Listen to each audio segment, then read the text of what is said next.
హైదరాబాద్లో ఇళ్ల స్థలం లేని పేదలకు సొంతింటి కలను నెరవేర్చే దిశగా తెలంగాణ ప్రభుత్వం మరో అడుగు ముందుకేసింది.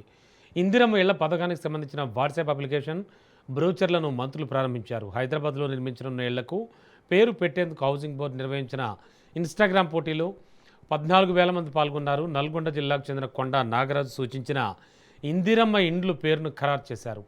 ఆయనకు ప్రభుత్వం తరపున లక్షల రూపాయల బహుమతి అందించారు.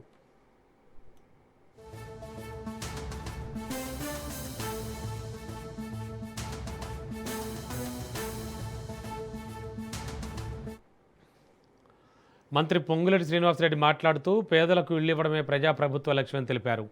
హైదరాబాద్లో స్థలం లేని వారికి నగర పరిధిలోని ఇళ్లు నిర్మించిస్తామని చెప్పారు.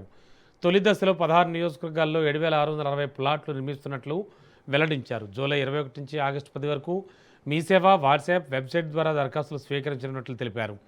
అర్హులైన వారికి లాటరీ పద్ధతిలో పారదర్శకంగా ఇళ్లు కేటాయింపు జరుగుతుందని చెప్పారు.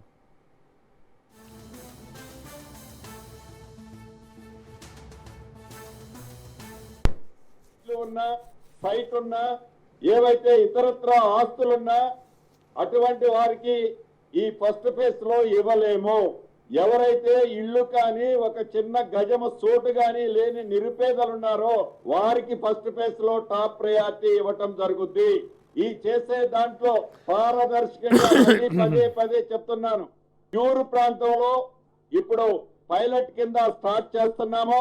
ఇప్పుడు మనం లాంచ్ చేసుకున్న అప్లికేషన్ ప్రకారం ఇళ్ల స్థలము ఫ్రీ, మిగిలిన కుటుంబ సభ్యులకు ఇచ్చినట్లు ఈ ఫ్లాట్ కి 5 లక్షలు ఈ రాష్ట్ర ప్రభుత్వం బరాయిస్తుంది. ఏదైనా ఇల్లు ఇక మంత్రి శ్రీధర్ బాబు మాట్లాడారు. తెలంగాణను గుడిసెలు లేని రాష్ట్రంగా తీర్చిదిద్దడమే తమ ప్రభుత్వ లక్ష్యం అన్నారు. కాంట్రాక్ట్ అవుట్సోర్సింగ్ మున్సిపల్ ఉద్యోగులు కూడా అర్హులని తెలిపారు. పేదల సొంతింటి కలను నెరవేర్చేందుకు ఇందిరమ్మ ఇళ్ల పథకం నిరంతర ప్రక్రియగా కొనసాగుతుందని మంత్రులు స్పష్టం చేశారు.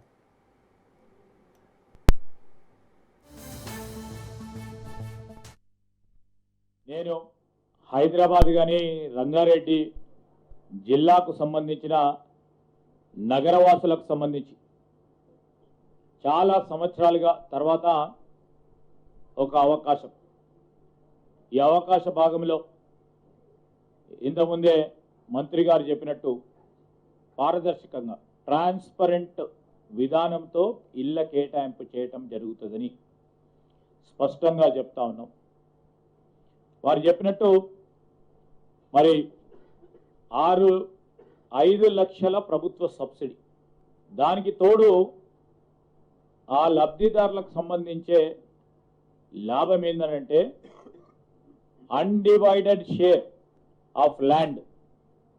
ఒక సందర్భంలో అన్డివైడెడ్ ఆఫ్ ల్యాండ్ షేరు కొన్ని ప్రాంతాల్లో 20 లక్షలు ఉండొచ్చు, కొన్ని ప్రాంతాల్లో 50 లక్షలు ఉండొచ్చు, కొన్ని ప్రాంతాల్లో ₹1 కోటి కూడా ఉండొచ్చు. అవన్నిటిని కూడా ప్రభుత్వమే భరించి